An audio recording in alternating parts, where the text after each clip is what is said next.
now, black by popular demand. That professor of liberty, that nemesis of liberals, that all-around nice guy, Walter E. Williams. That's right. Ladies and gentlemen, it's Walter Williams sitting in for Rush, who's taking a day off, but he's going to be back Monday. But in the meantime, we're going to push back the frontiers of ignorance on EIB. And there's a lot to talk about today. We even have sex in the news today, but we're going to get to that at some other hour. And but the second hour, folks, you got to stay tuned because we're going to have Congressman Ron Paul from the 14th District of Texas. And Ron Paul is a rather unique congressman. He is perhaps the only congressman, or maybe it might be two or three more, that the framers of the Constitution, men like James Madison and Thomas Jefferson and others, would sit beside and talk with. The other congressmen in our Congress probably aren't that good. Dr. Paul, he's a gynecologist before he became a congressman. He never votes for legislation unless the proposed measure is expressly authorized by the United States Constitution. And we're going to talk to him the second hour. We're going to talk about the threats to liberty posed by the Patriot Act and the Homeland Security. But in the meantime, this first hour, we got to get down to business. I got to bring you some updates. It was very, very nice. A number of you, I don't know how you heard about it. You didn't hear about it from the show, but perhaps you're listening to some other programs. You heard that Mrs. Williams was very, very sick. Well, I'm proud. This was last month, about the early part of October. And I'm very, very happy to say that she's in great shape. She's recovering very nicely. As a matter of fact, I can tell that she's recovering because she's shopping. And that also means that we're going to have an economic recovery as well as Mrs. Williams' recovery. And she was very sick, but medical team at the Paoli Hospital, headed by Dr. Bob Schuster and Dr. Bowman and some others, they really worked on her and got her back. Now, of course, those doctors, they had some advice from Walter Williams, because, I'm a doctor, too. Now, another bit of update. Before I resigned my position as king of the Economics Department, some people call it chairman, but as king of the Economics Department, I hired a fellow named Professor Vernon Smith from University of Arizona, along with 6 of his colleagues. I brought them to George Mason University, and Vernon Smith won the Nobel Prize a couple of months ago, and that means we have 2 Nobel laureates in the Economics Department.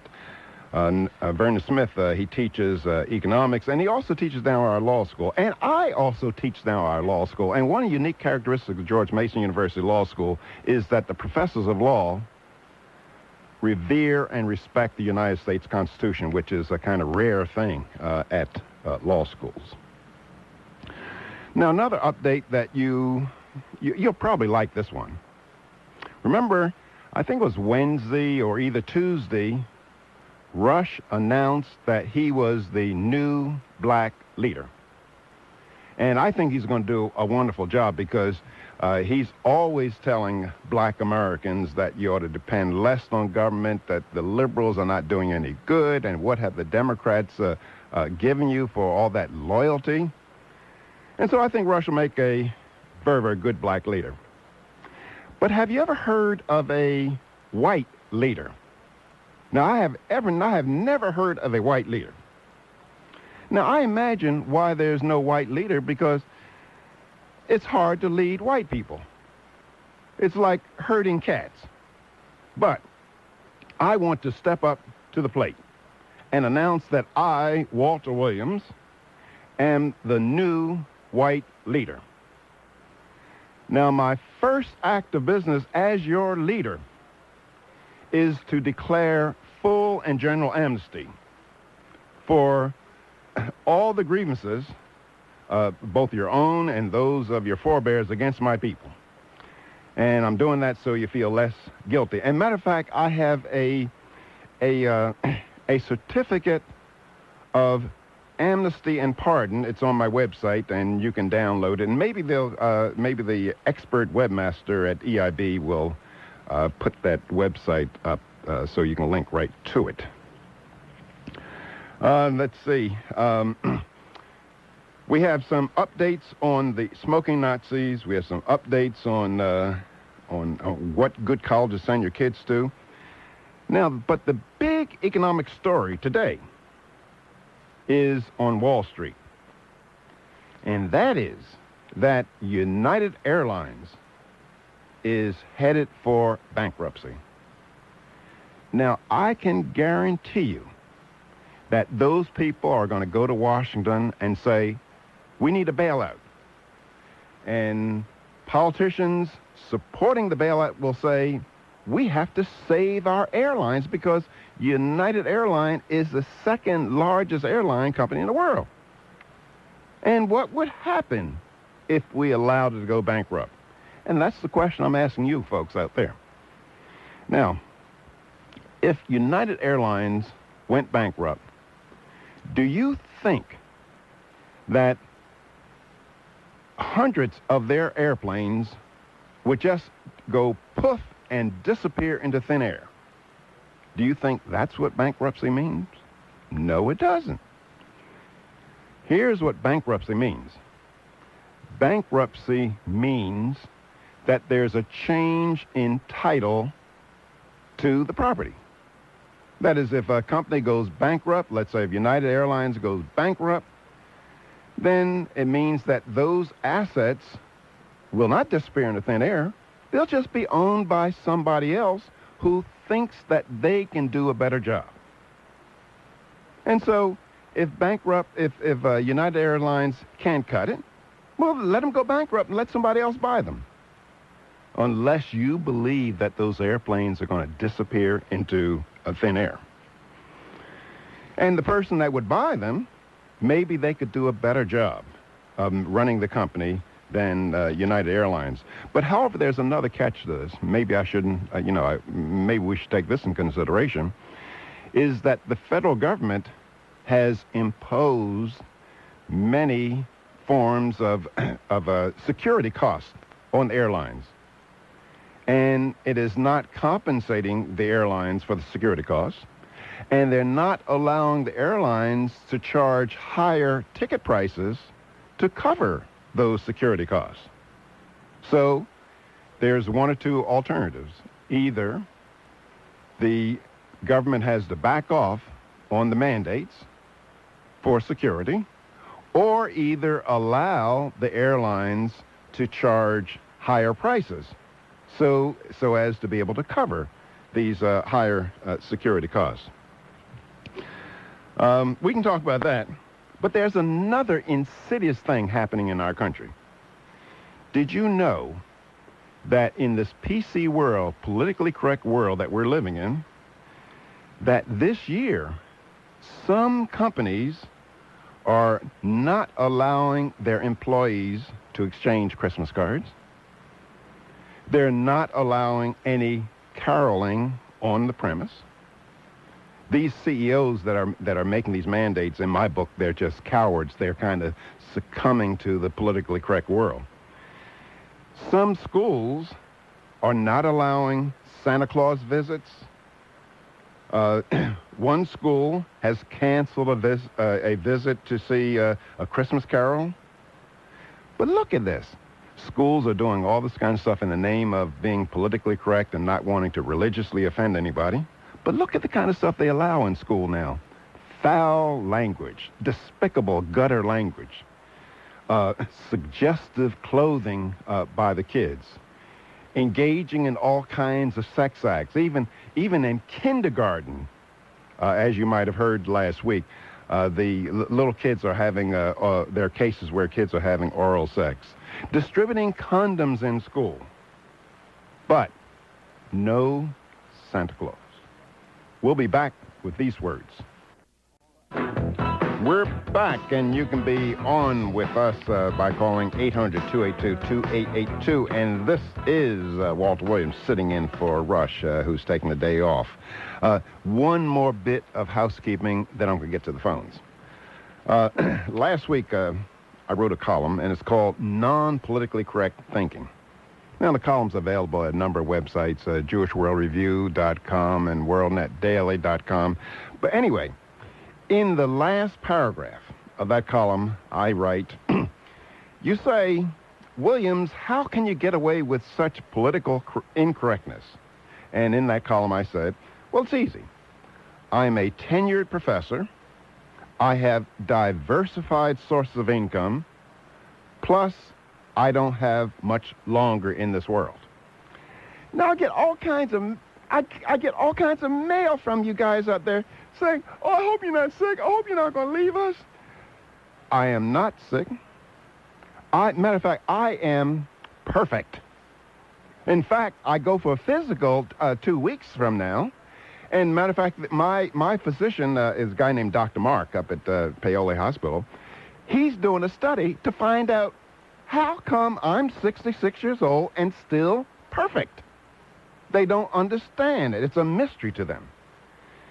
You know, Kit, you know what I might do? What do you think of this, Kit? Just to prove to the people out there that I'm perfect, I ought to put on my bikinis and just take a photo and put it on my webpage. That's a good idea. Oh, okay. Well, let me give you the webpage, and I'm going to probably get a picture of me standing up in the bikinis, just to see all the muscles rippling and the six-pack and the stomach and all that kind of stuff, just to kind of get you ladies out there excited, and just also know that I'm in good shape. And my website, it's a long one. It's gmu.edu/departments/economics. Or actually, you can get to much easier. Just do a Google search and put in Walter Williams. And it'll say Walter Williams homepage. And so you can just check it out. But anyway, I am in good shape, and I'm not dying. You know, matter of fact, when people ask me, they say, when you going to die, Williams? And I say, well, it's not a matter of when, it's if. I say, if I ever die. So anyway, I'm in good shape, folks, so don't worry. But I appreciate the concern out there. Let's go to the phone. And take Charlie from Tampa, Florida. Welcome to the show, Charlie. Hey, Dr. Williams. How you doing, sir? Okay. Hey, I'd like to nominate you for the leader of the white race. I'm a Republican conservative, and I think you'd be perfect for the job. I think you'd be better than even, let's say, Rush himself. I mean, No, Rush is not a leader of white people. He's a leader of black people. Well, okay. Well, I tell you what, then we need somebody like you to lead the white people. I tell you what, you have all the qualities and integrity and everything that I look for in the leader of the white race, because you can help nullify, let's say, guys like Jesse Jackson and Al Gore. Al Gore, so on and so forth. He's the main target, and Tom Daschle. And if nobody else has nominated you, I would love to. And you are perfect. I tell you what, I love listening to the Rush Limbaugh show, but you are one of my favorite, guest hosts of his show. And I tell you what, there's a lot of times I'd rather listen to you. I'll pass that programming note on. But it's about time we have a leader of the white race, and hey, maybe we can. Bring some. But wait a minute, Charles. I find it hard leading white people. I know. It's just.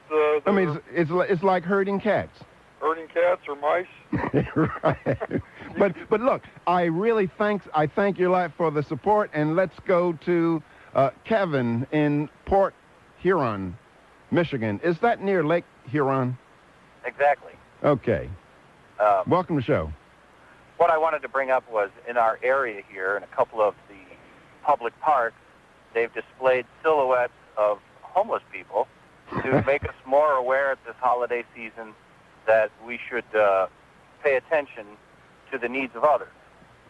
And yet, I think it's hypocritical because they won't allow us to put like a nativity scene in the park. That's gross. That's gross. I think somebody ought to go there and just in the dead of night put a nativity scene and just make sure it can't be moved easily. Put it down with cement. Yeah, right. Fast-drying cement. There we go. Okay. Thanks for calling, and let's go to Gary in Jacksonville, Florida. Welcome to the show. Hi, Walter. Love your show. I just want to ask with United Airlines and their mechanics union, disproving the cut and pay. Well, yeah, mechanics. The pilots union and the other union is involved in this, voted to approve the pay cut. Yeah. You hear all this talk about corporate greed, shareholder greed. Isn't this an example of big union greed? Well, I don't know. Well, yeah, I believe all of us want the highest prices for what we sell and the lowest prices for what we buy. And I don't blame people who are in a union to want to get the high wage and not take cuts. But here's but if it's going to, cause the company to go bankrupt, what's the purpose of it? They're out of a job. No, the union demanding higher wages is not the problem. It's the fact of business that the United Airlines cannot hire anybody but union labor. Oh. See, that's the problem. They have a monopoly on the supply of labor. Ah. Okay, there's one I didn't know. Yeah, that's the kind of things that we want to prevent. That is, I believe anybody has the right to charge the highest price that he can possibly charge. Right. But however, I believe anybody else has the right to say, well, I don't want to buy it at that price. Right. I'm going to go somewhere else. I'm going to hire another worker. Now, that's not anti-union. That's just pro-freedom. Exactly. That's what I was kind of wanting to get to. I thank you for your time. Oh, well, thank you very much. Folks, we don't have time to take another call, but you guys out there, Christmas is coming, and those of you who don't know me, my rule is look around the house for what you're going to have to buy anyway, and buy that for the missus for Christmas. Like, for me, I have a wonderful gift given for my wife because the doctor said that she can't do any heavy lifting. So what I have gotten for her is a little red children's shovel to shovel snow out of the driveway with. We'll be back after this.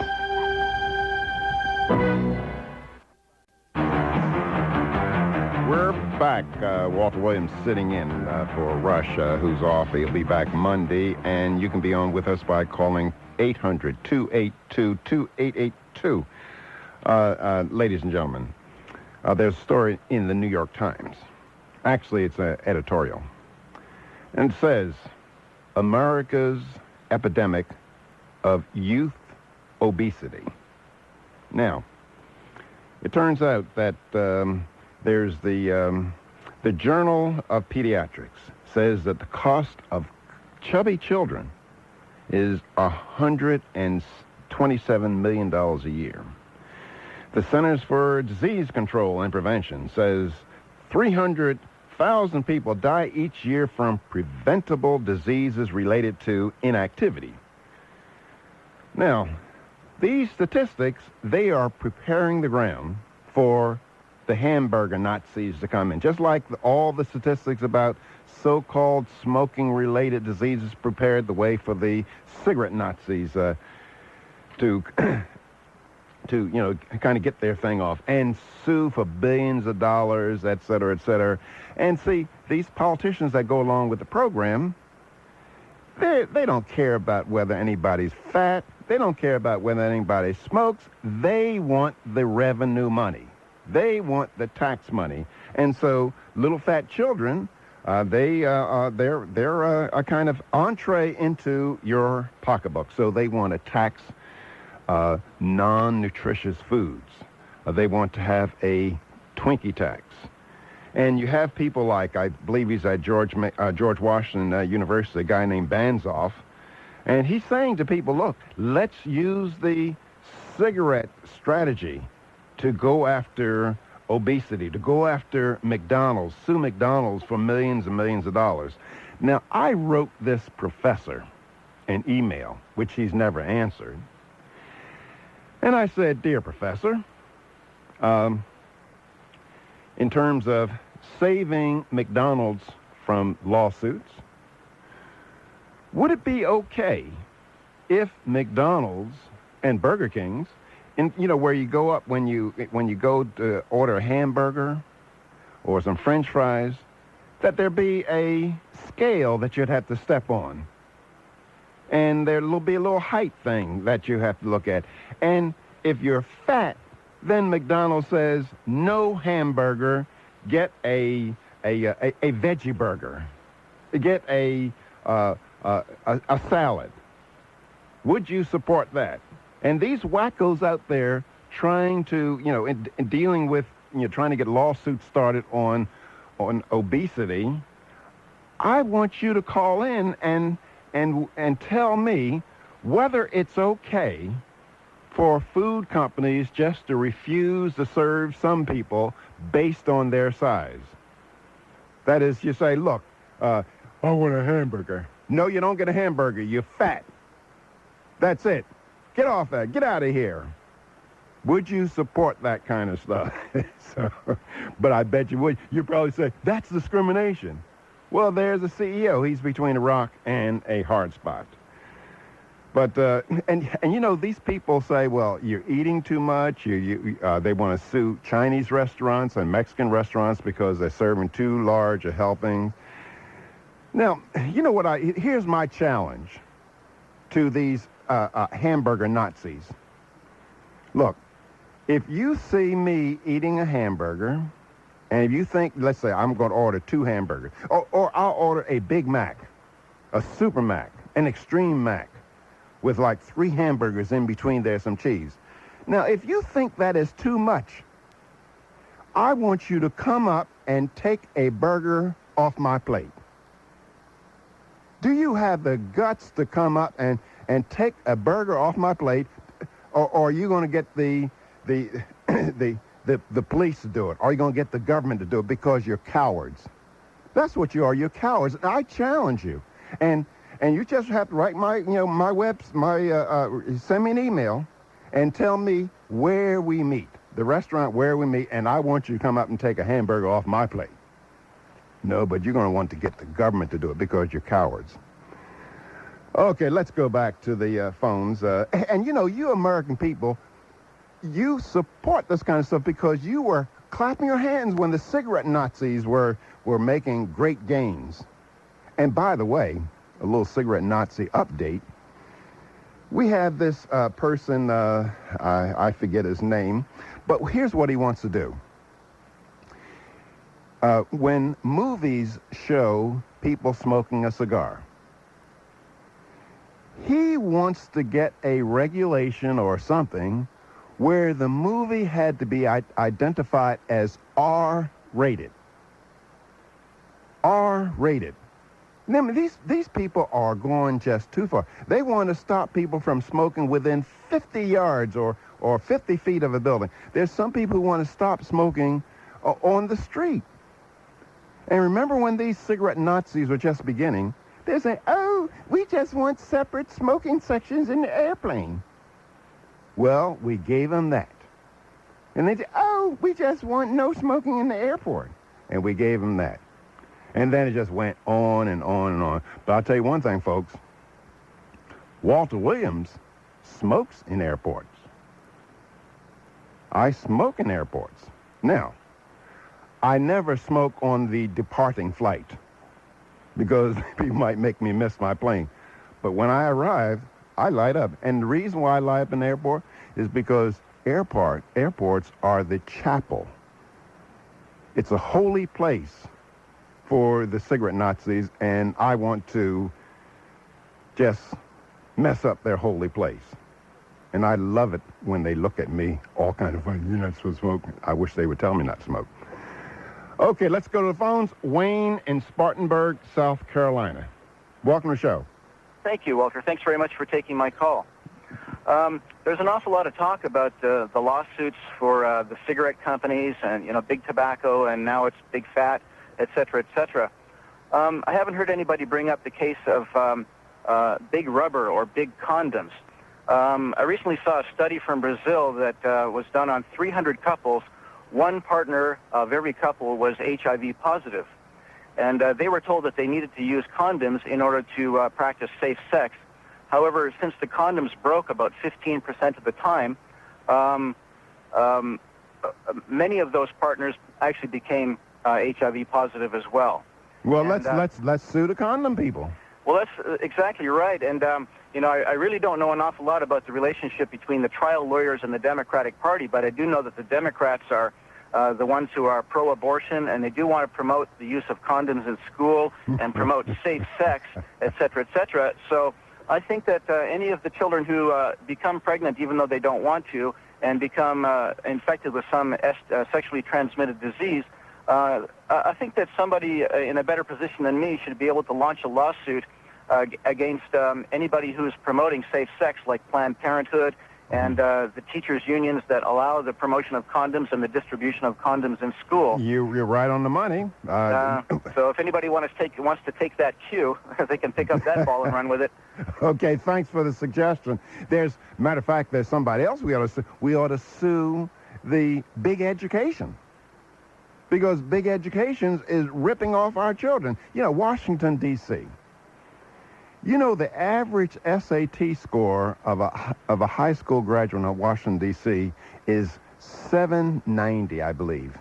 And I think the national average is over 1,000 some, and over 1,000, 1,020, I believe the national average is. And that's nothing to write home about. I mean, that's disgraceful in and of itself. But the point, folks, is that these educationists, they say, well, the way that we improve our education is have smaller classes and more money. Now, it turns out that Washington, D.C., they are the second highest spending jurisdiction in the country. I believe that their per capita expenditures on education are about $10,000. They have the lowest teacher-student ratio in the country. I believe the number I saw is somewhere around 14.1 kids per teacher. But the officials of Washington, D.C.'s education establishment, I bet they're praying every night that Mississippi does not secede from the Union. Because if Mississippi seceded from the Union, the District of Columbia would have the lowest academic achievement scores in the nation. So, you folks out there who think, well, let's give the public education more money. Let's have smaller classes. Forget it. It does not make any difference. We'll be back with your calls after this. We're back. You can be on with us, Walter Williams, sub-student for Rush, by calling 800-282-2882. Let's go back to the phones, and we have Jeff from Baltimore, Maryland. Some people say Baltimore. It's Baltimore. Welcome to the show, Jeff. How you doing, Mr. Williams? Okay. Currently, I'm a high school senior, and I'm thinking of applying to college for the next year. Would you consider George Mason University a good university to apply, and would you consider it to be conservative or at least fair and balanced in its approach to its academics? Well, a lot of people make the mistake of thinking that George Mason University is a conservative university. And the reason why they make the mistake of thinking so is because of the reputation of the economics department. Right. In our economics department, we do not have a single socialist on our faculty. And at our law school, we have a very distinguished law school, and every single law professor believes in and respects the Constitution of the United States. So, people say, well, gee, that makes you conservative. Now, other than the law school and economics department, George Mason University is just like most other college campuses. With a large dose of liberalness, a large dose of political correctness, and a large dose of the call for diversity, multiculturalism, racial quotas, and you name it. It's just like any other university. Now, if you want to, are your parents listening? Yes, they are. Okay, if you want to go to a school, and I'm talking to your parents, if you want to send Jeff to a school where they respect the wishes of the parents, they don't have any nonsense, they have a wonderful academic rating, and also a good buy, because they have relatively low tuition. One of the schools would be Grove City College in western Pennsylvania, about 100 miles north of Pittsburgh. Right. And the other school is Hillsdale College in Hillsdale, Michigan. Right. And if you go to those colleges, you find that students respect the professors. There's very little dishonesty. At Grove City College, I believe in the last 10 years, the only major crime on the campus was, I believe, some students broke into the parking meter. And whereby at other colleges you find students assaulted, raped, murdered, and admissions offices like to conceal this information from parents. Right. And so I think it's very, very important that you get a very, very strong foundation for your undergraduate level, where you be undergraduate education, where you'll be taught the liberal arts, where you won't have professors there saying, well, we're not going to teach courses about dead old white men. Right. And you've heard that expression. Correct. Yeah. You won't find that kind of stuff at Hillsdale or either at Grove City College. Right.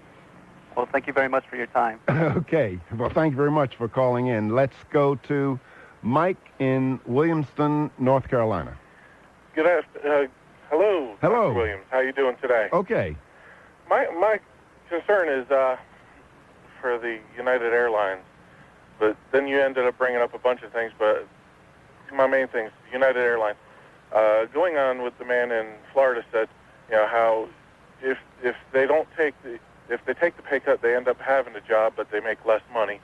If they go into bankruptcy, or they force the company into bankruptcy by not accepting the cut, they end up losing a job, basically, and not having any money. Yeah, it could be like do you remember Eastern Airlines? Uh-huh. Well, I think the machinists union, they demanded very, very high pay and no concessions in wake of pending bankruptcy, but also, and they lost their jobs. But also, at the same time, I do kind of understand, the working man's thought, and well, while it may be more of the union talk in there, but if I was a machinist, my thought would be something to the effect of, well, if you're going to cut my pay by 25%, the management above me should have a pay cut as well. They should share in the pain.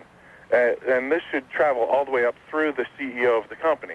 Because obviously if the company's going into bankruptcy, that the company's not financially sound. If the company's not financially sound, why would I want to pay a CEO multiple millions of dollars, for doing a good job? Well, do you know? Apparently he's not doing a good job. Well, let me ask you a question, just from an informational point of view.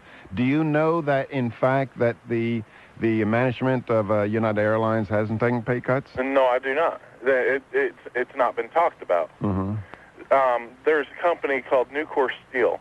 The current CEO is Ken Iverson, and he's considered a maverick in the industry because during the 1980s there was a huge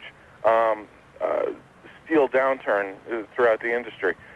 Companies were hemorrhaging jobs and money, and this is the only company that did not have any single person laid off, did not close any companies.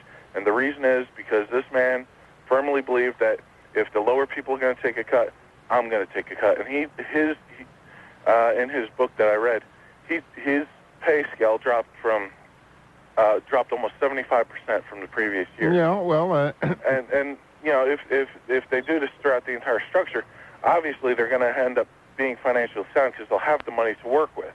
Well, I don't know that, but the big point I was making is not necessarily. I wasn't advocating that the union people, take the cuts that were offered, but I was pointing out that if you have to, whatever you do, you have to live with the consequences of it. Exactly, but also, there should be consequences all the way up the line, because the machinists are not the only people. They're not the ones making the decisions on the company and its direction. Oh no, they're making a decision on whether they should take a pay cut or not, aren't they? They're making a small decision in the big picture. Yeah, right. But anyway, I think that the point that I was making is that the American people should not buy the bailout talk. That is, they ought to let them go bankrupt and let those assets belong to somebody else. That is, after all, bankruptcy does not mean that these airplanes are going to go poof and disappear into thin air. They're just going to be owned by somebody else who thinks they can do a better job with them. We'll be back after this. We're back.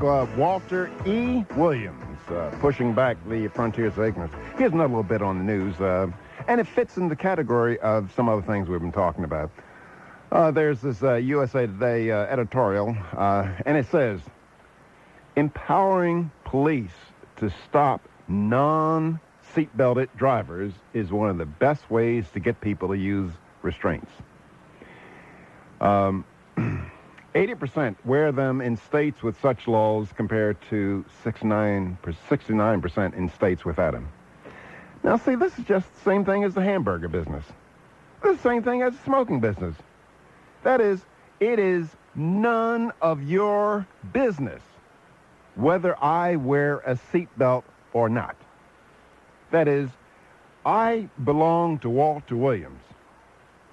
I can take risk with my own life if I want to. Now, if I belong to the government, then I can't. But it is none of your business. Now, it makes sense to have a law requiring that I have brakes on my car, because if I don't have brakes on my car, I might injure somebody else, and I don't have that right. But whether I injure myself is my business. Folks, at the top of the next hour, we're going to have Congressman Ron Paul. You have to surely tune in to hear what he has to say about threats to our liberty. And now, Black by popular demand. Once again, it's that great American, that great economist, an all-around nice guy, not to mention America's heartthrob. Oh, Walter E. Williams. That's right, Johnny Donovan. Walter Williams sitting in for Rush. And we have a very exciting show. We have a wonderful guest. But before I get to my guest, before I introduce him, I just want to give you a quote from one of the framers of the Constitution, actually the father of the Constitution of the United States, James Madison. In 1794, Congress appropriated $15,000 to help some French refugees. James Madison stood on the floor of the House irate, and he said, and I'm quoting, "I cannot undertake to lay my finger on that article of the Constitution, which granted a right to Congress of expending on the objects of benevolence the money of their constituents." That's James Madison. He could not find any authority in there. Now, so that suggests that my guest, the Honorable Ron Paul from the 14th District of Texas, it leaves him voting no a whole lot of times. Welcome to the show, Ron. Thank you. Nice to be with you, Walter. Is that a fair representation? You vote no a lot? Yes, that is true, and they, kiddingly refer to me as Dr. No, but, in a way, I think it's a very positive philosophy, though. That's the only hesitation I have considering this a negative and calling it a no. It is a no against what they're doing, yeah, but it's a very positive yes for liberty. And, of course, that's a defensive action these days rather than we're not quite on the offense yet. That's right. Now, that's the main thing I want to talk about, welcome to the show to talk about today. And that's the threats to that Americans should be concerned, threats to our liberty that have come in the name of fighting terrorism, namely the specific threats under the Patriot Act and the Homeland Security. Right. Well, there's no doubt there's plenty to worry about there, and most Americans have gone along with this because of the fear and the concern about terrorism. But if they knew that most of these things had been proposed a while ago, and it just looks like it was the time to take advantage of it, they might be a little bit more concerned. Even this Homeland Security, wasn't it Gore that first suggested this? And even a year ago, the president was much opposed to it, and politics does say strange things to people in Washington. If they think they can get some political advantage of it, there's a lot of shifting in opinion, and the members of Congress who went along with this, many of them knew that it wasn't good, and there were a lot of reasons not to, and they'd work out deals and said, well, we'll clean this up later on, but they felt like the political pressure was on them to do something. Yeah. Unfortunately, they too often do the wrong thing. Yeah. I have a colleague, I believe you know him, Richard Ron. Right. And he's written that with the Banking Secrecy Act, that between 1987 and 1990-something, that there have been 77 reports of suspicious banking activity, and only 932 convictions. And that suggests that the government is, it's a huge invasion of our privacy. That's for sure. How many reports did you say? 77 million. 77 million. Yes. Yeah, that's the whole thing. And whether it's gun control or protection against terrorism, it's always innocent people who usually end up with all the burden of the regulations or the intrusion on their privacy. So, if we have all these announcements of what we're going to track, under the privacy or under the Patriot Act and the Homeland Security Act, do you think a terrorist might not be able to figure that out rather quickly and get around it? And we end up with the rules and the regulations. But like I said, they've been wanting to do this for a long time, expand on all these controls, and this just gave them a wonderful opportunity. And if you resist it, how can anybody vote against the Patriot Act? That means you're unpatriotic. So the pressure was pretty strong, and that's why there weren't very many no votes. Yeah, and I understand that with the Homeland Security bill that measure just passed, that it was a large volume of work, and people signed off on it without even reading it, without even knowing what's in it. They wouldn't have been able to read it. It was impossible. We had it come up last summer and voted on a 52-page package, and that was bad enough. But then as it floated around and came back to us, it was 484 pages. And we keep track of this very carefully to find out what they're doing and how, and we keep records of it. And it became available indirectly 2 hours before the vote on the website, which was the Rules Committee, and that was the only place it was. No hard copy, not on the regular website that the leadership provides for us. So really, nobody could possibly have read it, and if you'd have gotten a hold of it, you wouldn't have been able to understand it because it's all in this very, very technical legalese of, strike this comma and add 3 words. You have to have your code sitting next to you to figure this out. I don't even think there's been one person that had the vaguest, had a concept of the whole thing. They probably had hundreds and hundreds of people, undermining the protections that the American people have with the Privacy Act and other things to get around it. So the process was atrocious, and that in itself should have demanded a no vote.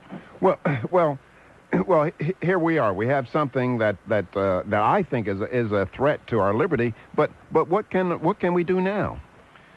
That's always it. I was so discouraged after the Patriot Act that I'd come home and I'd have tremendous support. No matter where I go, it seems like there's a disconnect between Washington and outside of Washington. People say, well, when are you going to introduce a bill to repeal it? Well, we've just gone through it. I mean, it's a little bit late. The horse is out of the barn. I mean, we can go through that process and try to correct it, but can you imagine? You know how it works. The difficulty in correcting these mistakes are very, very hard to do. They'll bring it up and they'll tinker around it. Matter of fact, they did bring the Patriot Act up one time, and they had a vote in the House to change it, and they wanted to add this Computer Security Enhancement Act, which eventually ended up in the Homeland Security bill. But we had a separate vote on that dealing with the Patriot Act. There were only 3 of us that voted against it. So even when they bring it back up, the likelihood is that they're going to make it worse rather than give more protection to the American people. Which suggests to me, and I'm not in that particular ball game, but it suggests to me that Americans in general, with any of these measures that come up after 9/11, that they should all carry a sunset provision in them. That is, that the bill becomes null and void, or the act becomes null and void after 3 years or 4 years and has to be revoted. Yeah, that would be helpful, but that wouldn't.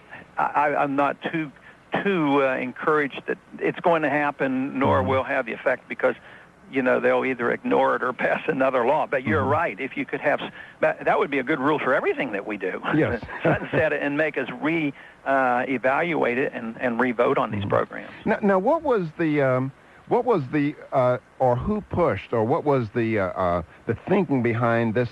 What is it called? TIPS program that I don't know where it came from, whether it's from the administration or the Justice Department, where you get Americans spying on one another. I think it came from Ashcroft, to tell you the truth, and I don't know that as a fact, but that was always my impression that this was to be put in. And you often wonder where these kind of suggestions come. You never pin them down, and they come in. You don't know whether it's just the staff or the bureaucrat. I don't think the president sits there on a daily basis saying, "Hey, okay, I want you to, do the TIPS program now." Yeah. But of course, the chief executive officer is responsible for all that. But and Dick Armey, even though he was finally convinced to vote for this, he was good on this, and he feels like there's been some prohibitions put in the Homeland Security Act on TIPS, but I don't feel very much better about it. Let me tell you. So I know how the system works, and it may say one thing, and they may find when it calms down a little bit, they might just do it through a regulation, and who's watching. Yeah. Now let's switch a little bit to this question. Now, the quotation I gave from Madison, it suggests that the framers of our country envisioned a very, very limited government. And matter of fact, you can look in the Constitution and the Bill of Rights, and you find the words "not" or "no," referring to Congress about 44 times. Now, it seems like Americans are either ignorant of the spirit of our Constitution, or either, I don't want to put you on the spot, that they're contemptuous of the Constitution and its values. Would you say ignorance or contempt would explain most of it? Because here's the question I'm asking. Okay, you say, well, suppose I tell an American, well, there's no constitutional authority for the government to be involved with prescription drugs. Now, the question I'm saying, I didn't know that. Okay, well, I'm going to tell my congressman not to push that. I'd pick out another word. Ignorance is the closest, but it's misinformation. They don't feel like they're ignorant. They just have bad information because they have been taught that it's not good to be overly rigid in your beliefs. I had to put up with this on all my campaigns. He has a rigid philosophy, and he's going to stick by it no matter what, and he doesn't go along with majority opinion, and he really, takes this stuff seriously. And they believe that the Constitution is not to be rigid, but they've been indoctrinated. Yeah. It's an intellectual position they hold that has come out of our public school system, and I think that's where you are. But there are some people who are contemptuous with it. I was kidding one day in an elevator about they were talking about this prescription drug program, and the person was on Ways and Means to explain it to him, and I says, boy, it looks to me like we have the choice of being fascists and support the drug companies, or we can be socialists and give the benefits directly to the individual. And one of the liberal Democrats from the great state of New York perked up. He says, well, I go for the socialism. I mean, that's great. That's how open they are about it. Oh, my God. And they... Believe me, they don't lose any sleep over this. The thing that is the driving force is not the Constitution or liberty. It's perceptions back home on how my votes are going to do and who's going to have the power. Of course, from our viewpoint so often, my viewpoint at least, I don't see a whole lot of difference between the two parties. But there's a difference in approach and certainly in the rhetoric. But I'll tell you what. The goal is power and control, and who holds the White House and who controls the House and the Senate. And yet sometimes it's just a variation of how you can provide these prescription drugs, not whether... See, they don't ask the question you ask, should we be doing it at all? That's right. Can you hold on? We have to go make some money. Sure. Okay, we'll be back with your calls after this. We're back. It's Walter Williams, and we're on. My guest this hour is Dr. Ron Paul. He's a congressman from the 14th District of Texas. He's the author of several books, including Challenge to Liberty, The Case for Gold, The Challenge for Liberty and The Case for Gold. A Republic If You Can Keep It. He's been a distinguished counselor to the Ludwig von Mises Institute in Auburn, and received numerous awards from organizations like the National Taxpayers Union, Council for Competitive Economy, and Young America's Freedom. He's a real American, really trying to promote the case for liberty in our country. Ron, we have a call from Dale in Raleigh, North Carolina. Welcome to the show. Thank you, Mr. Williams, and thank you for taking my call, Representative Paul. I read in Wired magazine that the new Homeland Security Act would allow police to go, or federal agencies to go to ISPs, that's Internet Service Providers, and they could look at emails for people that they service without a warrant. All they needed was what was called good faith, the good faith statement from law enforcement. Maybe that says, we think there's something about to happen. And I'm a bit concerned about that. I wanted to ask, did congressmen know when they voted for the Homeland Security Act that these type of things were in there? And last, I wanted just to ask, with Dick Armey and Bob Barg on, who's going to help you in fighting this battle to kind of preserve as much liberty as we have remaining to us in these days of terrorism and concerns over things such as this? And that's all I wanted to ask. Well, thank you. Yeah, I think that the odds of them being aware of the details were slim, because even now it's hard to dig this up. But I agree with you, that type of authority has been given. They can do about anything right now. And actually the Homeland Security Bill has made the Patriot Act even worse, as far as looking into our privacy and looking at our internet and going to libraries and getting lists, finding out what books you read. I imagine they knew some of it was in there, but in detail, there was no way. But again, they were pressured. It was political pressure. They felt like this was the political thing to do. And actually, they're encouraged because the election dealt with a little bit of this, and some people who used this against their opponents were able to win the election. And therefore, the dominant theme among the American people right now is they want to be taken care of. But I don't know whether it's that clear cut, because I talk to so many people like you who are saying, hey, wait, let's hold back on this. And I guess in the next year or two, this will all sort its way out. But hopefully people will come down on the side of liberty and privacy and getting the government out of our houses and out of our homes. But Ron, you know, there's one problem on that, and that is it's fairly hard to identify a liberty that was lost and that has been regained.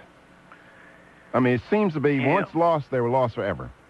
Well, it's probably not absolute, but I think that's close to the case. I think during wartime, you know, the atrocious treatment of the Japanese Americans, you know, you do see some reversals of that, but overall there's a pattern and there's a trend, and I don't think we've ever seen a trend reversed. Unfortunately, it takes a rather serious confrontation with the state in order to regain liberties lost, and that is what I hope we can avoid. And the reason I'm in politics, because there are others who have, who may share our views, who have given up on this, and they say, why waste your time? You know, you go up there and you vote no, and you're losing the fight, and they've just sort of given up. And I don't think we should give up as long as there is a process available to us that the American people wake up. I think we could turn around, but the odds are slim. And it's our job to try to wake the American people up and to kind of give them some of the suspicion of Congress that our founders had, that the framers of the Constitution had. And I think, you know, I was in Congress on a first tour duty in the late 70s and early 80s. Then I went back after having been out for 12 years. And it is different and in many ways better, mainly because there are talk shows like we're having right now that are available. The Internet is just fantastic, and the people are getting information off the Internet, even the information like on the Patriot Act and the things that we're talking about. Maybe that's why there's a lot of people who are asking more questions that the congressman didn't ask before they voted on it. And that's the good news. Yeah, that is. Yeah, and, you know, there are more think tanks around, too. You know, I went to college in the 50s, and I didn't have professors like you teaching me economics. You know, and there are a lot more like you in the universities. So I'm encouraged in that way, but we still have a tough fight ahead of us. Ron, thanks a lot for coming on. We're up against the clock, and we really appreciate all that you do in the name of liberty and just wish you continued success.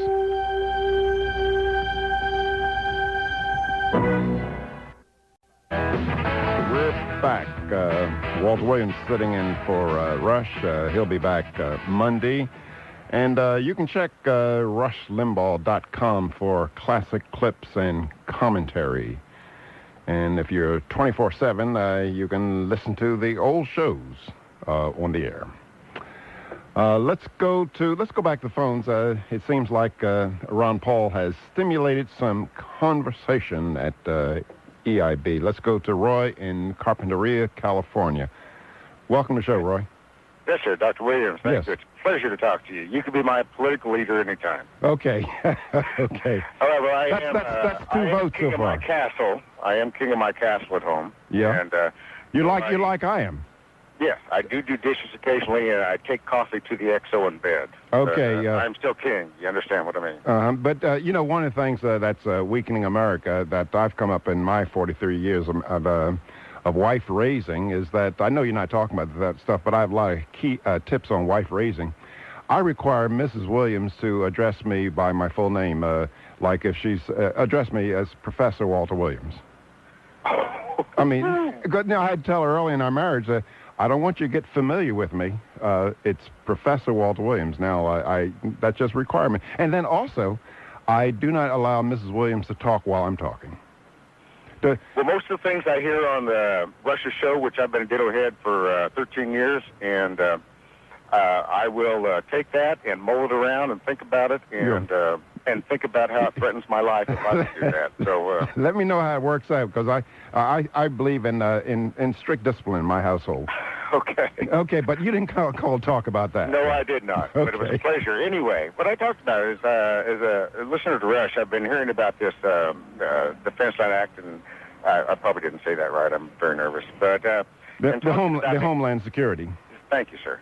To the access to the Internet, as Rush has explained it, it has been only for those who are terrorists who have ties to governments outside the United States will invade us, and not to the common everyday man like me who is shopping on eBay, but as expressed by your recent guest, Ron, and I'm sorry I can't remember his last name. Ron Paul. Ron Paul. Yeah. Who sounds like a very distinguished congressman, and I'm a constitutionalist too, and I believe in that. The way he expressed it was they could access me or anybody, which is right. Ron, Well, or Rush. Now that I do not know. I understand that there are some protections, but I just plain don't know because I have not read the bill either. Well, I can't either. So how do I? I have this unease about it, just as you do. And if they make it a 400-page bill, how do we know? How do we find out? Well, I think we might get some expert advice from another caller that we'll take in a couple of minutes. But thanks a lot for calling in. Let's go to John in Ultimate Springs. Where's Ultimate Springs? It's just north of Orlando. It's a bedroom community of Orlando. Oh, I see. Okay. Welcome to the show, John. Well, it's an honor to speak with you, Professor Walter Williams. Thank you. I only require that of. Oh, okay. And now she has. Now I give her some slack. In moments of high emotion, she can call me Walter. but go ahead. Well, I'm a big fan of Rush and a big fan of yours as well. With all the times that you fill in for. Yeah, this is the 10th year. A decade. I'm sure I've been listening to you all that time. One of the things that I've learned from you during that time period is that we don't have a democratic form of government. We have a representative form of government. It's a republic. Right. Okay, so we elect politicians to go to Washington to represent us, to vote on bills, to create bills that are in our best interest.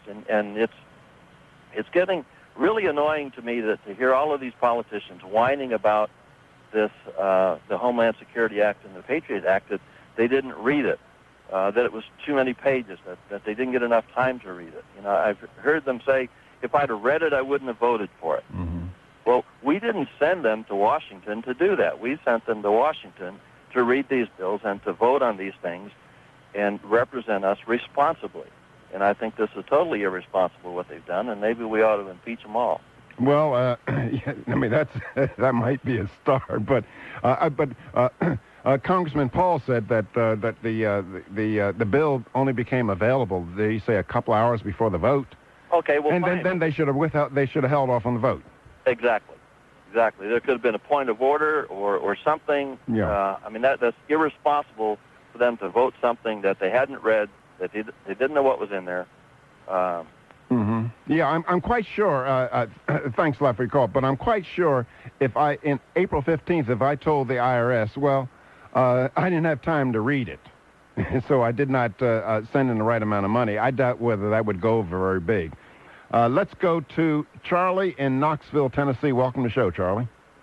Oh, thank you, Mr. Williams. From my understanding, from several things I've read on the internet and in printed material for several years, intelligence agencies in the United States have been filtering emails for years, much longer before this big proliferation of all the ISPs looking for keywords, just filtering for certain keywords and conversations going on the web. And I don't know, well, obviously, based on what I've read, I don't know that they got search warrants to obtain this information. But I think a lot of the fears that people have with getting information from emails flowing across the internet may be unfounded because it's been going on for years anyway. So you're not concerned? Not particularly, because, I've been using the internet for several years, and the way I feel about it is if I'm not involved in illegal activity, sure, if they key on certain keywords or encryption words or something that they've identified that certain cells may be using, and they identify that in some email that I may have passed through, and they investigate that, and nothing comes of it, so be it. Well, okay. Well, since you're an honest citizen, Charlie, would you mind if you don't have anything to hide if the cops just walk in your house and start searching things? Well, of course I mind that. But well, isn't that almost the same thing? Well, the thing about it is it's no different than what's been going on for years. Yeah, right. But I think this is a key point that Congressman Paul pointed out, is that these people, they have been wanting to invade our privacy for any number of years, and they just found a cover for doing so, using terrorism as their cover. Well, the thing is, I don't understand. Now, let me just say one more thing. Now, I've suggested to a couple of congressmen that, look, okay, there's a war on terror. That is, we face a dangerous enemy who hates our guts. Okay. Now, with the legislation that you write, would you make a proviso in there that it can only be used against a person? That is, you discover information, it can only be used against a person to fight. That is, if that person is a terrorist. That is, if he's a drug dealer, you can't use that. You can't use anything in the Patriot Act or the Homeland Security Act to prosecute him. If he's just evading taxes, and you discover that through the information that you obtain, you cannot use it. It cannot be used in court because he's not a terrorist. And I have not found a single politician to say, okay, yeah, that makes sense. But see, what they want more than the war on terrorism. They want to get as much information about American citizens as they possibly can get, and this is just cover for it. Well, Mr. Williams, I think that they have probably been gathering information like that for years, and who knows what they've been doing with it. Yeah, and that's I agree with you. You're breaking up. We let you go. But see, matter of fact, during the 70s, I was asking, and I'm not going to mention the name of the senator because he's still in office. I was asking him. I said, this is during the 70s. I said, if United States ever had to surrender to the Soviet Union, do you have a mechanism to destroy all the information that you have on Americans? Because any conquering nation would like to take the U.S. Treasury Department intact. They would like to take other agencies intact to know who had guns, who was whom, who belonged to what organization. They would want this kind of information.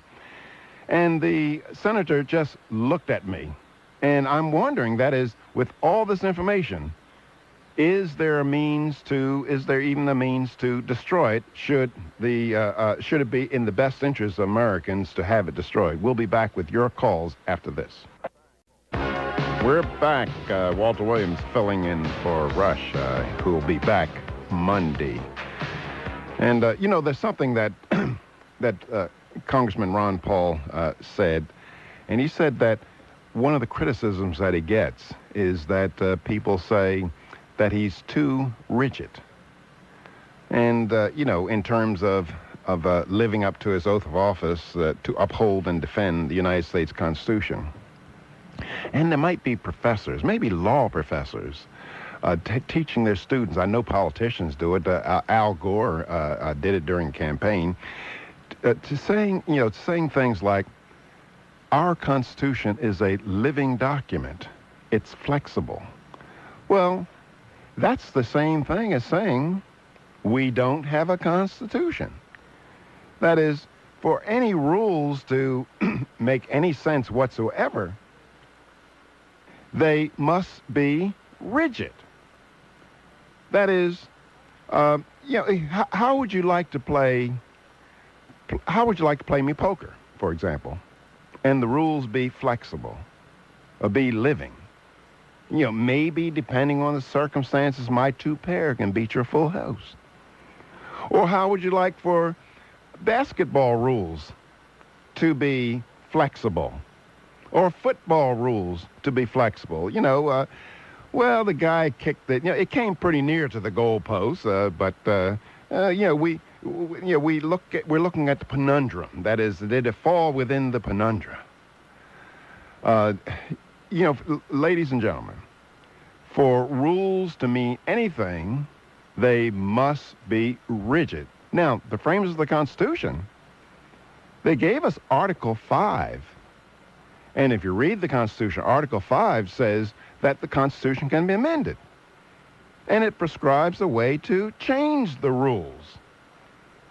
But people choose to nowadays just to kind of say, well, the heck with the Constitution. And if a majority says it's okay, let's do it. Or if it's good for the American people, let's do it. But see, what you have to ask, the question you have to ask, is it permissible? I mean, for example, I think all of you would agree with me that exercise is good for good health. Every American ought to exercise a little bit. That's a good idea, right? Should we make it a law? Should we get up in the morning? Should we require Americans to get up in the morning, 6 o'clock, and do jumping jacks? It's a good idea. Just like seatbelts. Seatbelts in cars, I think is a wonderful idea. That is, every time I get in the car, I buckle up. I think it's a wonderful idea. But just because it's a wonderful idea, should we make a law? I think that not eating a whole lot of candy is a good idea. I can go on and on with good ideas. But the question is it permissible to make a law mandating that people do it? And just because you have a majority, just because you say, oh, we have a democracy and the majority rules. Well, that doesn't, democracy, I'll tell you with this, folks. Democracy gives an aura of legitimacy to acts that would otherwise be deemed as tyranny. For example, how would you like it decided through a majority vote what you had on Thanksgiving? The majority says, well, we vote for ham. And anybody eating turkey goes to jail. I mean, or the majority says, well, we think we ought to have, everybody ought to drive Lexuses. And so it's a majority rule. So, let me see, that's what I'm talking about. Majority rule or democracy gives an aura of legitimacy of acts that would otherwise be deemed tyranny. And the framers of our Constitution recognized this when they talked about the tyranny of the majority. Let's go to Deidre in Albany, Maryland. Welcome to the show. Hello, Mr. Williams, and thank you for taking my call. Hello? Yeah, hello? I wasn't sure if you could hear me. Oh, I can hear you very well. I live in Albany, which is just outside of Washington, D.C. Okay. And I'm a college student who is going to a community college, and I'm in an American government class where I have to write a critical thinking paper. And my assignment is to come up with 5 questions that I would ask a political candidate without knowing their party, and how these questions would help me assess their leadership ability as well as their ideological preferences. Okay. And one of the questions I wanted to ask, I want to ask him a question about monetary policy. And since you're an economics professor, I wanted to know what question you would ask to discover the candidate's economic policy and ideology on this topic. Well, I think I would ask him, do you think that the Federal Reserve Act ought to be repealed? Okay. And the Federal Reserve Act, as you know, is says the Federal Reserve Bank has control of the money supply. Right. And so you ask him whether he thinks it ought to be repealed. Okay. My professor puts everything into terms of freedom, equality, and order, and he says everything has to do with freedom, equality, and order. And by asking a candidate a question, you can see which one of these things they value more, freedom, equality, or order. So by answering that question, I would see whether they value people's freedom. Okay, what would you say? Suppose the congressman said, yes. Can you hold on? We have to make a little bit of money. We'll be back after this. We're back, pushing back the frontiers of ignorance, and we have Deidre. She's a college student, and she has an assignment from her professor. Now, Deidre, let me ask you the question. Now, has your professor told you what inflation is? We've talked about it a little, but not very much. Well, inflation is now, kind of go back to my my question, that is my suggested question. And inflation is an increase in the supply of money relative to the demand for money. Right. So it has to do with supply and demand. Yeah, right. And that pushes prices up, right? Right. And so, what really inflation is? It's well, who prints money? The way the government gets most of its money is through taxes. Yeah. But it also can get money through inflation, can it? Right. Okay, so what inflation really is, it's theft from the American people by government, isn't it? Yeah. I mean, because it's kind of like counterfeiting. Mm-hmm. I mean, because, matter of fact, I've always suggested that if you're ever on trial, Deidre, and we have to go, we're coming against the clock. If you're ever on trial for counterfeiting, tell the judge you were engaging in monetary policy, because that is exactly what monetary policy is. We'll be back next hour. And now, here he is, substituting for the vacationing Rush Limbaugh, not missing a beat, pushing back the frontiers of ignorance at the Institute for Excellence in Broadcasting, the one and only, impossible to be cloned, regardless of federal funding, Walter E. Williams. Ah, that's right, Johnny Donovan. They threw away the mold when they made me. Folks, there is a problem emerging at the EIB Center. Kit Carson is screening calls today, and Mike Mamone is my engineer. And Kit just came in with a, really, it's bad. He came in, he said, well, Walter, Since you are the new white leader, here's something for you. And it was a package of Oreos. Now, that's getting bad. That is getting bad. I've discussed this. No, I'm going to, I'm thinking about, I'm going to talk over it with Rush, because he's the black leader and I'm the white leader. And we just cannot tolerate racism. But that'll be taken care of. Well, let's get to other items in the news. But the Oreos, thanks, kid, for the Oreos. They taste pretty good. We should get some Oreos that are white on the outside and black on the inside. Yes, right. Okay, folks, let's get down to business.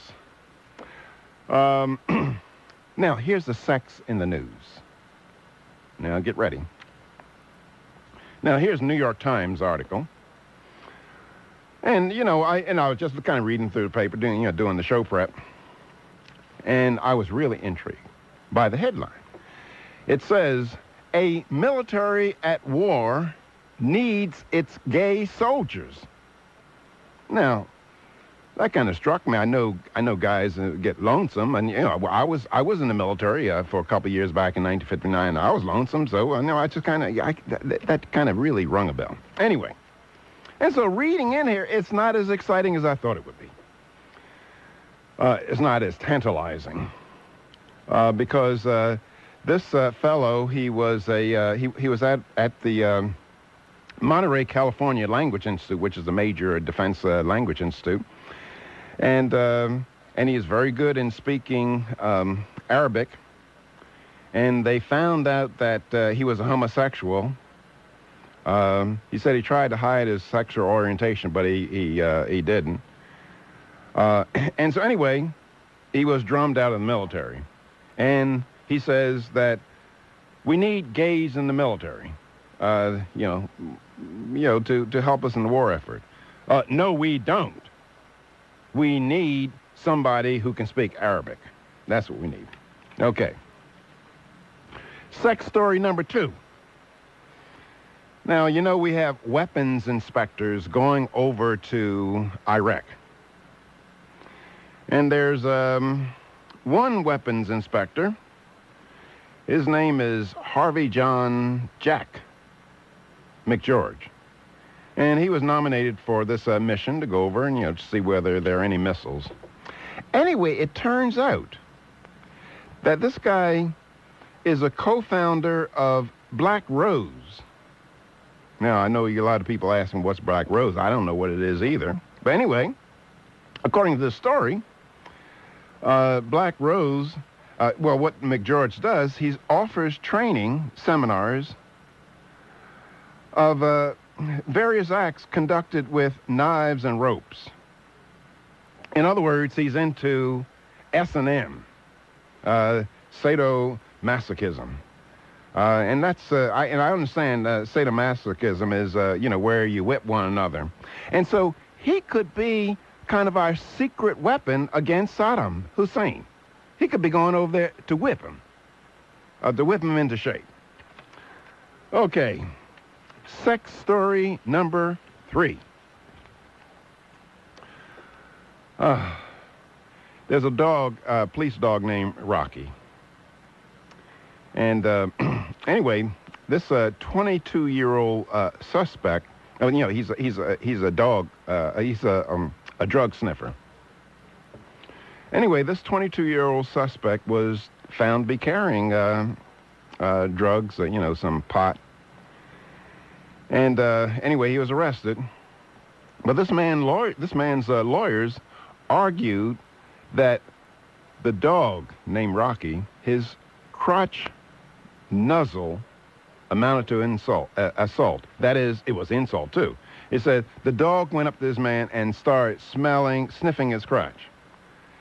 And but however, the judge, this happened in Australia, and the judge said, well, it's not indecent assault, the dog sniffing the man's crotch. Now, I wonder Now, the dog sniffing the man's crotch. Now, I wonder what would happen if the man started sniffing the dog's crotch. I mean, would he be arrested for that? I mean, what's sauce for the goose is sauce for the gander. So that's the sex news on the EIB. Then there's another interesting story. Oh, it's about Michael Jordan. Now, I watch basketball, and I even play basketball. And he's going to retire. He says, I will retire this time. I don't know, because Muhammad Ali said the same thing. And so maybe Michael Jordan is the Muhammad Ali of basketball. But he says he's really going to retire this time. But, you know, I would like to meet one of these guys on the basketball court. One of these older basketball players. And, you know, for a couple of years ago, I offered the challenge to Sir Charles Barkley, but he's never, he never took me up on it. I think he's ducking me. But, you know, I think that he might have spoken to James Golden, a.k.a. Bo Snerdley, who is the show observer. He might have told Barkley to watch out for me because James and I we were playing basketball one time, and, you know, James is a teeny bopper, and a teeny bopper can't beat me. Anyway, you should have seen James' face. We were playing, he was guarding me, and I did a shot, you know, behind the back shot, and he just looked simple. He just looking at my shot. I said, look, the ball's over there. I'd like to do the same thing to Charles Barkley. Watch him look simple. But anyway, and I like Barkley, but he wolfs so much, I'd like to take him down a notch or two. Now, the one final story before we get to your calls. It says, Fox News beats cable competition during prime time. Fox News is up 17%, where CNN loses 31% of primetime audience. And Fox is really showing Americans appreciate Fox's motto, we report and you decide. And I think that Americans are getting tired of the liberal media, as exemplified by the surge in popularity of not only this show, but many other talk shows, and they're getting tired of the liberal media. One more story before the break. There's a story about health care in Canada. Anyway, the Canadians are having problems with the healthcare system. And they say they need $4 billion to prop it up. It is a sad system. It's socialized medicine. And you find things like the huge waiting lists with the socialized medicine. Now, the reason why I'm telling you all this is because there are many Americans who want to bring that stuff to the United States. Matter of fact, it was the people in Oregon. I think it was a ballot measure in Oregon to have socialized medicine. Now, there are huge waiting lists in Canada. At one time, the waiting list was 3 months or 6 months, something like that, to get a pap smear, for a woman to get a pap smear. In some hospitals in Canada, elderly patients were kept in diapers because they did not have enough nurses to take them to the bathroom.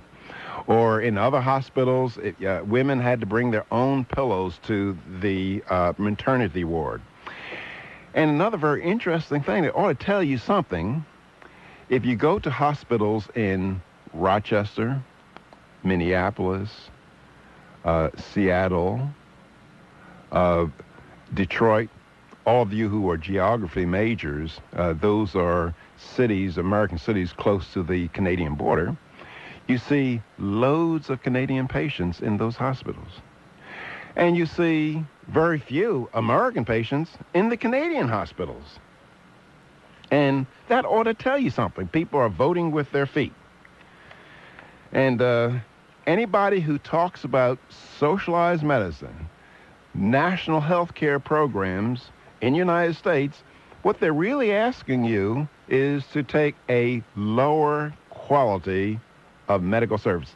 And these people in Canada, the politicians are actually mean people, because what they're trying to do is that many Canadians go to private medicine. And so what the politicians are trying to do, they're trying to eliminate private, doctors operating privately. And one more thing, Philadelphia, the city of Philadelphia has more MRI machines than the entire nation of Canada. Hungary has more MRI machines per capita than Canada. And in fact, at one time, it was easier to get an MRI for your dog than your kid. And the reason why is that Canada's health laws did not cover veterinary medicine. So I am very, very happy that when Mrs. Williams became ill, we were not in Canada. We'll be back with your calls after this. We're back, and I'm told that bump is weapons inspector music. Whip It. Is that the name of it? Whip It. Okay. Let's go to the phones. David from Frederick, Maryland. Welcome to the show, David. Professor Williams, a distinct honor. Oh, thank you. Well, let me just say hello quickly, by the way, to my wife, the mother of our 7 and homeschool teacher of our 7 children, who I think is listening out there. Okay, great. I just wanted to comment on your point about the Constitution and the way the rules seem to just flux because of the whims of judges. It seems to me like what is missed, and your point is great about if you change the rules midstream, that's obviously unfair, but I think it also needs to be said that the Constitution self-defines a way for it to, if people believe it's stale, if people believe it's not effective or it's not covering something it ought to cover, it self-defines how to adjust that. Okay, well, yeah, I Article 5, right? That's right. It tells you that, there is a way to update it if it needs it. It seems implausible that we would be able to do better than what they've done in a lot of areas, but either way, if that's the mode of the country, if that's the conscience of the country, then there is a way to do that. Of course. And we missed that point. It seems they just talk about it needing to be living by virtue of the whims of a particular person sitting on a bench as opposed to doing it the way it self-defines. No, you're absolutely right. And I said that during the break, that not during the break, but a little bit earlier, that the Constitution, to mean anything, it has to be fixed, and the framers recognized, well, gee, we might have to change it. And so they left Article 5 for us as a means to amend the Constitution. But see, there's so many people, they know they could not amend the Constitution to get midnight basketball. I mean, to get Congress together to amend the Constitution and say, thou has a right to midnight basketball. It just wouldn't fly. And so, and matter of fact, remember when the 17th, 18th Amendments were written, and 17th Amendment was to, popular election of senators, and the 18th Amendment was to get rid of booze manufacturing in the United States. Well, let's not look at whether those acts were wise, whether those amendments were wise or not, but they tell us something very important about the people at that time. They respected the Constitution. That is, the people who wanted to get rid of drinking booze, they looked at the Constitution back and forth, and they say, there's no authority to get rid of alcoholic consumption in the Constitution. So they said, let's amend the Constitution. They had respect for the Constitution. Today, just a majority vote. Let's go to Ron in Atlanta, Georgia. Welcome to the show, Ron. I'm honored, Dr. Williams. Real quick, regarding your earlier discussion on mandatory seat belts, I believe one must not ignore the social and economic costs associated with the decision of not wearing a seat belt. I'd like to give an example, if I could. Okay. It's real quick. I mean, assuming a non-seat belt wearing driver is involved in a serious accident and he's injured, and that same driver is insured by XYZ Insurance Company, and XYZ Insurance Company is now likely to pay a higher dollar figure claim as a result of the driver's decision to not wear a seatbelt. Yeah. This higher cost is in turn reflected in lower shareholder value for the company's shareholder. So an easy solution to that would be allow the insurers to deny claims of non-seatbelt wearers in states where seatbelts are mandatory. Well, wait a minute. Look, you can always point out something that I do that might harm somebody else. But so what? I mean, for example, let me give you a good example of this. When I married Mrs. Williams, I harmed other women. I reduced their opportunity set. So is there a course of action against me? No. In a case like that, there certainly should not be. I think we're not really comparing apples and oranges. Yes, I am. I'm saying that, well, because I'm not wearing a seatbelt, I have an accident, and the insurance company has to make a claim, and so that's going to drive up the price of the premiums to other people. Well, I understand, and it does. It drives up the cost to the other people. But this, bear in mind, I mean, it's not mandatory that you get married in the first place. It is mandatory that if you drive, you be insured. Well, no, that's the problem. That is, are you saying mandatory that you be insured, or mandatory you wear a seatbelt? Which are you talking about? Well, it's both. It's mandatory that you be insured if you're driving on public roads. And number one, in most states, it's mandatory that you wear a seatbelt when you're driving your vehicle on those public roads. And as such, you can't ignore the cost. And the simple solution is, for everyone involved, for the drivers, for the insured, for the shareholders, the simple solution is allow the insurance companies to not cover the person. Well, no, what you do, here's what you do. That is, insurance companies, they just charge higher insurance rates to people who don't wear seatbelts. I rest my case. I mean, yeah, you can do that, but that... well, they charge higher insurance rates to teeny boppers as opposed to older people. You're coming up with the same solution that I did indirectly, and the problem with that is everyone that applies for insurance is going to say, well, of course I wear seatbelts.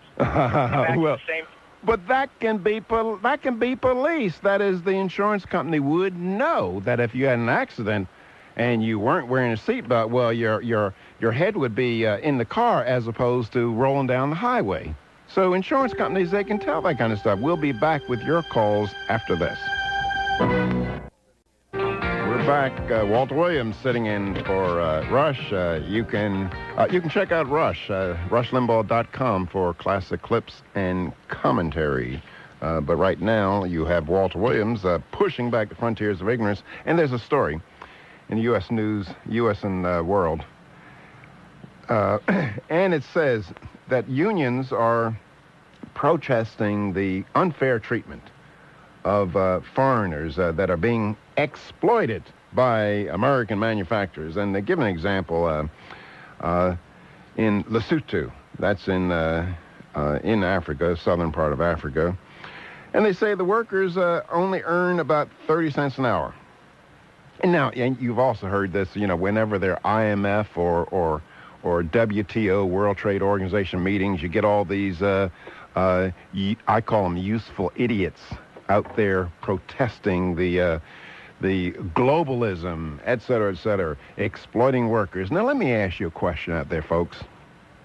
Now, okay, in Lesotho, let's say the Gap. I believe this article says, it's the Gap. They're paying the workers 30 cents an hour, which is, much less than Americans would be paid. But let me ask you a question. Suppose the only other job that worker could get in Lesotho paid 20 cents an hour, and Gap comes in, or any American company comes in and pays them 30 cents an hour.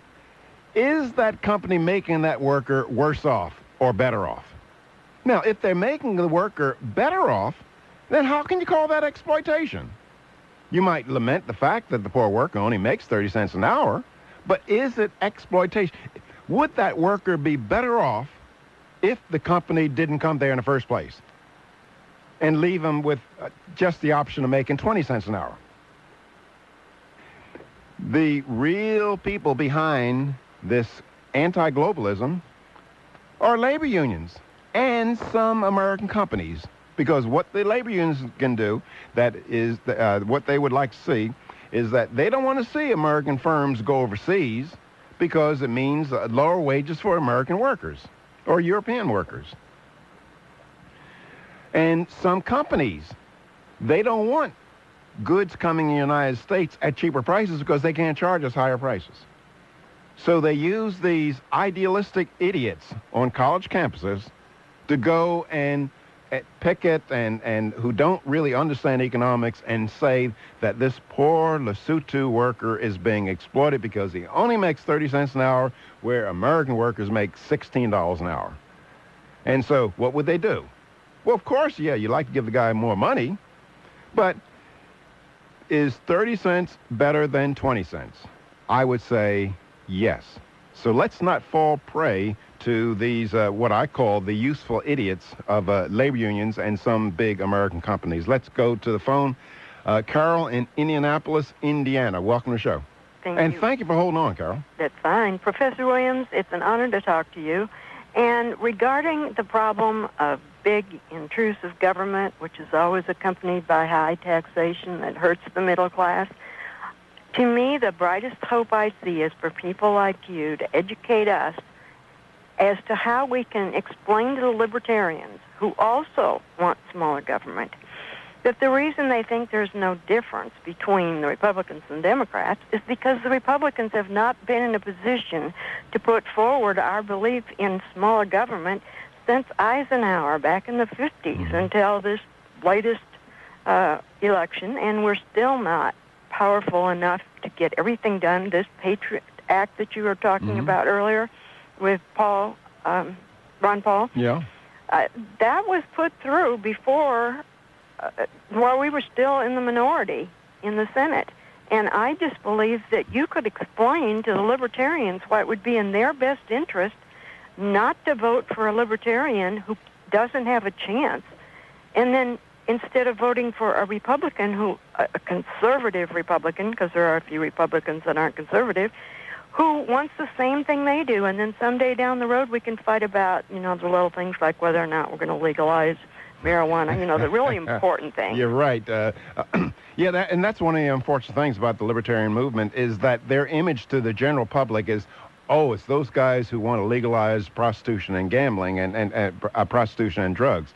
And that's a very, very unfortunate thing.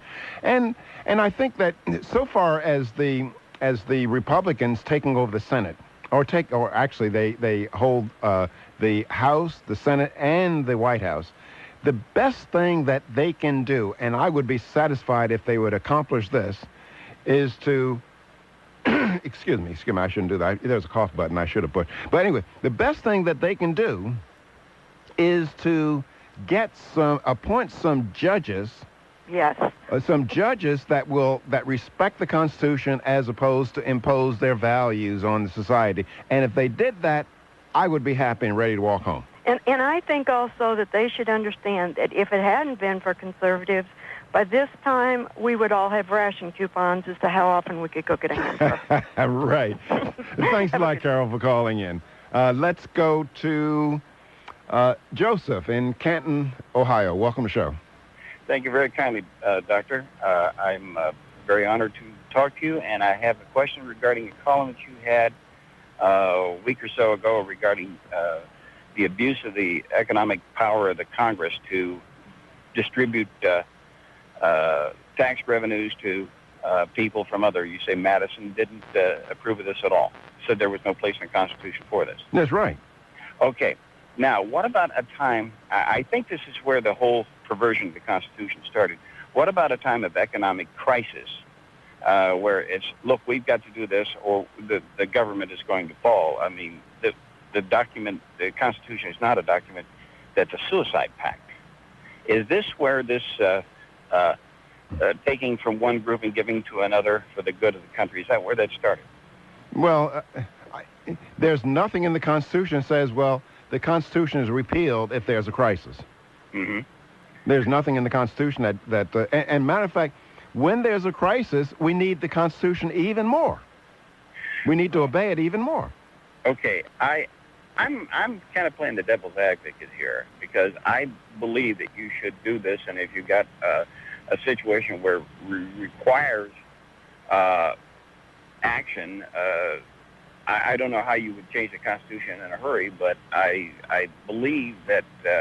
Well, what action would we have to change? I mean, the important during the Great Depression, are there acts that were passed by the Congress under FDR or the New Deal that you believe should never have been done because they're they had no authority to do so. That is absolutely right. And the Supreme Court felt the same way. And that's why Roosevelt wanted to pack the court, because the court was finding a lot of his measures, the National Recovery Act, unconstitutional. Now, but what were some that did pass?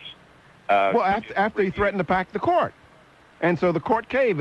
It was Justice Roberts was the justice who caved. And matter of fact, they called it the switch in time that saved 9, because he was going to pack the court. Now, and by the way, the government caused the Depression. True. They caused it. I absolutely agree with that, but it still goes, from a standpoint, will the justices always cave if they feel that the country is in crisis? And they allow this thing to go on? They probably will cave. They will. I think that if there's a group of people in our country who uniquely have contempt for the United States Constitution, it's judges and lawyers. Oh, I believe so, too. There was an article by a Washington Post columnist that Dunn said the way to get through this constitutional crisis of the liberals not wanting to support conservative candidates is just support a few liberals and have a judge appoint a few liberals and a few conservatives. And he defined a conservative as one that was a judicial activist in the other way. And I think that is a perversion right there, because a judicial activist in the other way is just as subversive as one who is a liberal. Well, thanks for calling, but before we go to break, we are up against the clock. But before we go, H.L. Mencken, who is the political satirist for the Baltimore Sun, he said that somebody asked him, what's the definition of an election? And H.L. Mencken said that an election is an advance auction on the sale of stolen merchandise. Now, that can give you an idea of our problems, and the courts just go along with it. We'll be back after this. We're back. 800-282-2882 if you want to be on the show. There's a little bit in the USA Today, and it says Giuliani is meeting with Tyco, and he's also talking with WorldCom, and he's talking about this scandal-ridden corporation, and they had a lot of accounting problems and real shenanigans. But it really gripes me when I see a politician talking about the Enron or WorldCom and the phony bookkeeping. Let me ask you this, folks. What would you think of a CEO who, in order to balance his books and look good to his board of directors, that he took money out of his employees' retirement account and put it in the revenue stream? You would want to put him in jail. That's what Congress routinely does with Social Security. Or what would you think of a CEO who concealed debt from his board of directors? Again, you'd want to put him in jail. But that's what Congress does with off-budget expenditures. Here's a question when you talk to your congressman over the break. Ask him, would he support a law requiring government's accounting to live up to the standards of the Federal Accounting Standards Board?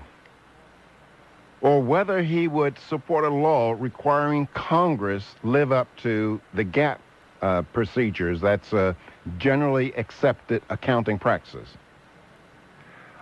I bet he will not answer, or he'll say no. And that's what gripes me about these people who say, well, look at Enron, look at WorldCom, when they're doing the same thing, but only worse. Let's go to Jim in Cleveland, Ohio. Welcome to the show, Jim.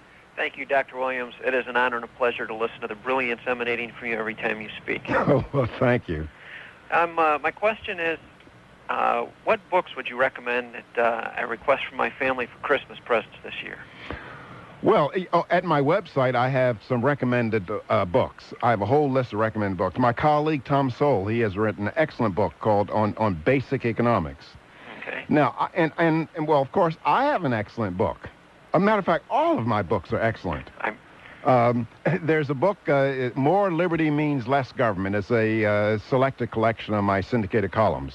And you can just check my website on information on ordering it. Okay. And I give, matter of fact, I give, on my website, I give quotations, I have book recommendations, I have website recommendations for young people so that you won't have to listen to the propaganda, or you won't have to rely solely on the propaganda in your college courses and high schools. So check it out. I will indeed. Your recommendations have always been enjoyed in the past. I think Thomas Sowell, The Quest for Cosmic Justice, is probably one of the favorite books recommended that I've read. Yeah.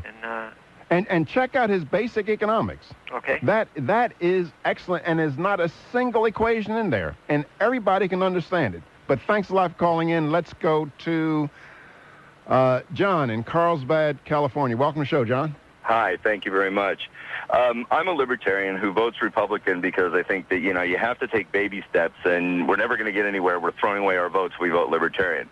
But what I'm beginning to wonder, though, about the liberal approach to government, in other words, government's there to take care of people, provide health care, reduce freedoms, and, redistribute wealth.